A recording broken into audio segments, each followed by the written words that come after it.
इस वीडियो में मुहैया की गई मालूमात साइंसी तहकीक के ऐन मुताबिक है और मैं खुद एक साइंटिस्ट के तौर पे यूके में काम कर रही हूँ। और इस तरह की मजीद वीडियोस देखने के लिए मेरे यूट्यूब चैनल को सब्सक्राइब और बेल आइकन को प्रेस कीजिएगा। और जो फेसबुक के व्यूज़ हैं वो मेरे फेसबुक के पेज को फॉलो जरूर करें। शुक्रिया।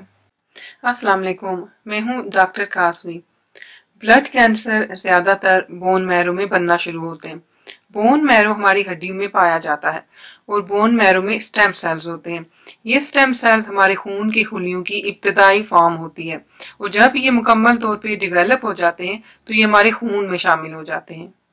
ब्लड कैंसर की मुख्तलिफ इकसाम हैं, जैसे कि ल्यूकीमिया, लिम्फोमा, मायोलोमा वगैरह। जहाँ तक कि ब्लड कैंसर की मुख्तलिफ इकसाम हैं, लेकिन ये ब्लड कैंसर्स अपनी इलामात शेयर करते हैं। कुछ लोगों में ये इलामात उस वक्त ज़ाहिर होती हैं जब ये बीमारी अपनी एडवांस स्टेज में होती है और बाज़ औक़ात लोग इसकी अलामात को सर्दी या फ्लू के साथ कंफ्यूज कर देते हैं। ब्लड कैंसर की कॉमन अलामात में सीने का दर्द होना, खांसी होना, बुखार का हो जाना या सर्दी लगना, इन्फेक्शंस का बार बार हो जाना, स्किन पे खारिश होना, भूख का ना लगना और कमजोरी होना वगैरह शामिल हैं।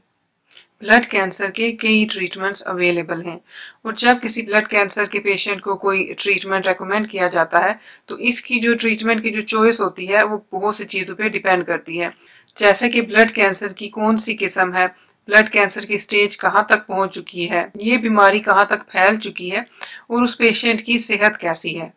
और जब डॉक्टर ब्लड कैंसर का ट्रीटमेंट रेकमेंड करते हैं तो ज़्यादातर लोगों के लिए इस ट्रीटमेंट का मकसद ये होता है कि उसके पूरे के पूरे ब्लड कैंसर को मुकम्मल तौर पे ख़त्म कर दिया जाए। लेकिन पास ब्लड कैंसर दायमी होते हैं और उनका कोई भी क्योर अभी तक अवेलेबल नहीं है।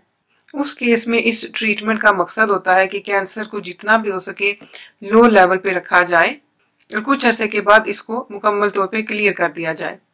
ज्यादातर लोगों के लिए ये ब्लड कैंसर उनकी जिंदगी को कम नहीं करता और अगर वो रेगुलर मेडिकेशन ले रहे हैं, रेगुलर अपना ट्रीटमेंट करवा रहे हैं तो वो काफी स्टेबल रहते हैं। लेकिन अगर आगे चल के उनका कैंसर फैलता है तो उनको थोड़ा सख्त ट्रीटमेंट दिया जाता है ताकि कैंसर को कंट्रोल किया जा सके। ब्लड कैंसर के जो ट्रीटमेंट्स अवेलेबल हैं उनमें कीमोथेरेपी, इम्यूनोथेरेपी, स्टेम सेल या बोन मैरो का ट्रांसप्लांट और टारगेटेड थेरेपीज वगैरह शामिल हैं। स्टेम सेल के ट्रांसप्लांट के दौरान जो पेशेंट के स्टेम सेल्स होते हैं उनको किसी डोनर की हेल्दी स्टेम सेल्स के साथ रिप्लेस कर दिया जाता है। इस ट्रीटमेंट में पहले पेशेंट को कीमोथेरेपी दी जाती है ताकि वो जो कैंसर के स्टेम सेल्स हैं उनको ख़त्म करे। उसके बाद उनको हेल्दी स्टेम सेल इंजेक्ट किए जाते हैं जो कि उनके खून में शामिल हो जाते हैं और हेल्दी ब्लड सेल्स बनाना शुरू कर देते हैं। ब्लड कैंसर का एक और ट्रीटमेंट है इम्यूनोथेरेपी, जिसको बायोथेरेपी भी कहते हैं। ये ट्रीटमेंट पेशेंट के इम्यून सिस्टम पे वर्क करता है और ये दो तरीके से वर्क करता है। एक, या तो ये पेशेंट के इम्यून सिस्टम के साथ मिल के कैंसर सेल्स के खिलाफ काम करता है और जो वो तेजी से बढ़ रहे होते हैं उनकी ग्रोथ को स्लो करता है या उनकी ग्रोथ को रोक देता है। दूसरा, ये इस तरह से काम करता है कि जो पेशेंट का इम्यून सिस्टम होता है उसको कैंसर सेल्स के खिलाफ तैयार कर देता है कि वो खुद ही कैंसर सेल्स पे अटैक करे और कैंसर सेल्स को खत्म करे।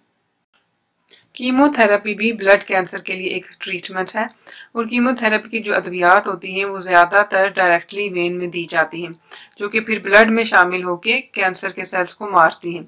इसके अलावा कीमोथेरेपी पेशेंट को ड्रिप की सूरत में या टैबलेट की सूरत में भी दी जाती है।